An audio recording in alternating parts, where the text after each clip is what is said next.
Turn the cell phone on.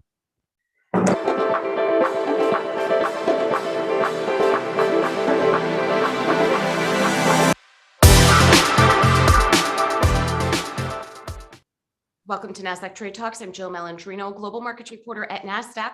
Joining us for this segment, we have Jim Gold, CEO of Steward Partners, to discuss what the hybrid RIA industry is facing and broader trends within the space. Jim, it's great to have you with us. Welcome to Trade Talks. Thank you so much, Jill. My pleasure.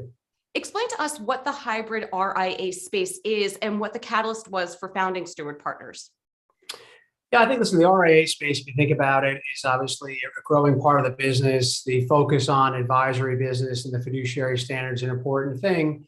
But many RIAs find that there's other opportunities to serve their clients. A good example might be insurance. So you end up creating a hybrid where you say, we focus on this as a core of our business, but we think it's important to be able to serve our clients in a more of a universal fashion. So this, I think, led to the hybrid model becoming really, I think, an important part of the growth strategy.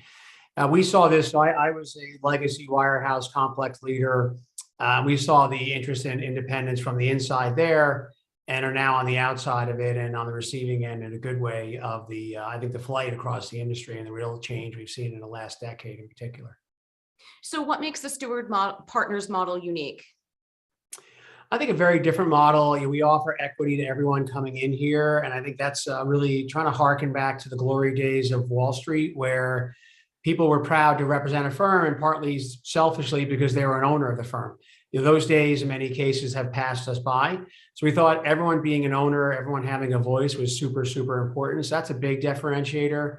We also really coined the phrase full service independence, because for folks leaving a traditional firm, for anything they might complain about their firm, they love the fact that they walk in and the lights are on and everything works and they have support there. So we give them that full on-site support coupled with equity partnership. And I think it's really a special, special story. And what happens if obstacles come along the way? How do you work to solve them?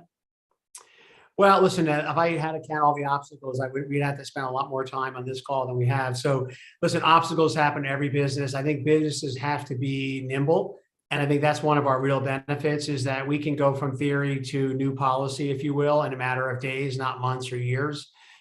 We've faced tons and tons of adversity and challenges, and the wealth management space is the best industry in the world, which also makes it the most competitive. And anything you do, you will be copied, you will be replicated, and you have to understand that by the time they catch up to where you are, you want to be on to the next evolution and have them have to try and catch you again. What's that expression? Imitation is the best form of flattery. So they're very true there for sure. So Jim, what's your outlook for Steward Partners and the hybrid RIA space in general? Listen, I think the trend is our friend. If you look at all the Cerulli data recently, the continued flight to independence is really showing up in the industry numbers. For the first time ever, the independent space controls more assets and revenue than the legacy models that all these folks came out of. So it's clearly the right side of the industry. It's clearly where the puck is going. The Steward's outlook has never been better. We've gone through a real transformational phase in the last 18 months. And as I said to our firm about a month ago on our firm-wide call, I've never been more optimistic about our future.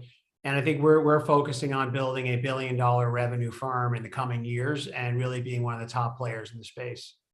All right, Jim, we appreciate the insight. Thanks for joining us on Trade Talks. I'm Jill Malandrino, global markets reporter at Nasdaq. Absolutely my pleasure. Thank you, Jill.